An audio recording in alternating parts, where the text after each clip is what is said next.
All right, let's jump right in. We're breaking down the latest Byer Nichols threat brief, which covers the tail end of September 2025.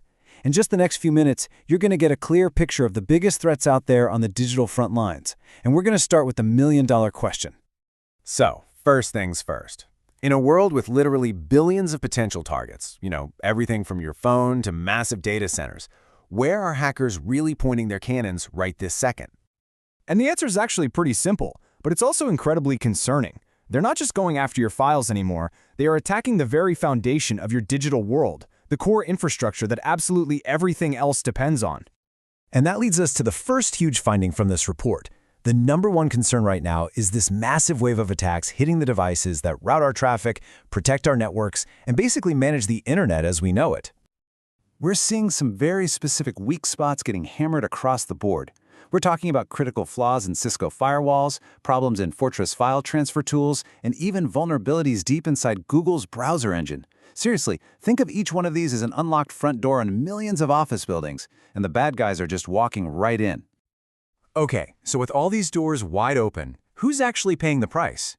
Let's switch gears a bit and paint a picture of who is really getting hit by these attacks. And here it is. This is probably the most shocking statistic in the entire report. Over 81%, let that sink in, over 81% of successful attacks hit small businesses. To put it another way, 4 out of every 5 victims are the small shops and companies that make up the backbone of our economy. And why? Well, it's often because they just don't have the same resources to pour into cybersecurity. So, which industries are taking the most heat? Well, financial services is at the top of the list. Not a huge surprise there, right? But look at what's right behind it. Construction, followed very closely by technology itself.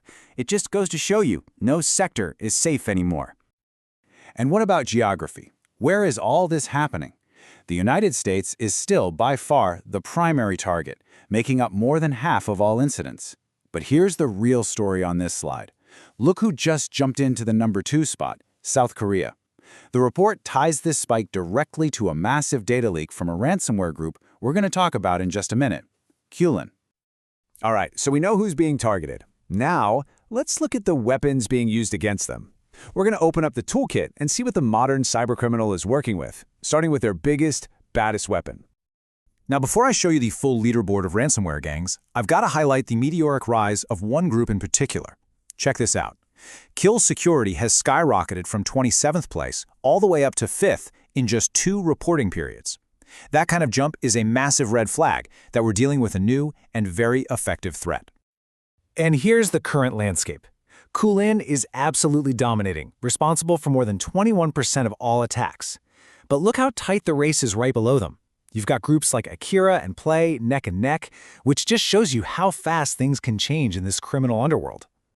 But of course, it's not just about ransomware. That's usually the final punch. There's a whole army of other malware that acts like the advanced team. You've got disruptive tools like Brickstorm.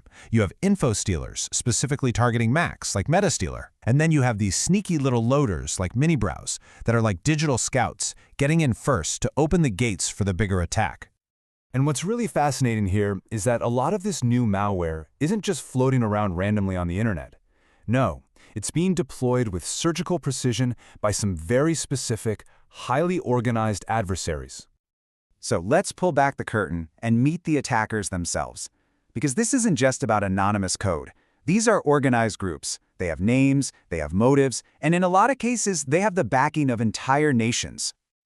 But before we name names, you need to understand this term, APT. It stands for Advanced Persistent Threat. And whenever you see APT, I want you to think 2 things, espionage and state-sponsored. These are the major leagues. They're well-funded, they're incredibly patient, and they are playing a very long game. And here's your current watch list. You've got espionage groups like ArcaneDoor, who are the ones hitting those Cisco devices we talked about earlier.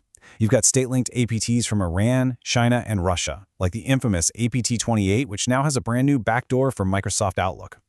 And then you have the financially motivated crews like Scattered Spider, who are absolute masters of combining social engineering with ransomware.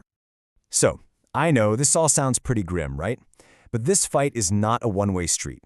Let's take a look at what's actually happening on the front lines, both the impact of these attacks and the global response to them. And let's start with some good news, because this is a big one.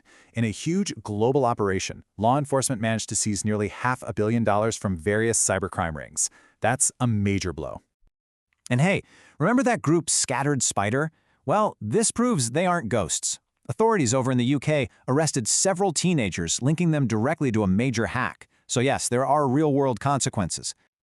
And finally, just to give you a sense of the sheer scale of this digital battlefield, defenses are getting tested like never before. Cloudflare recently stopped a new record-breaking DDoS attack. It was an absolutely massive attempt to flood a server with traffic, and it just highlights the incredible power that both sides are wielding in this fight. So when you put it all together, what's the big takeaway?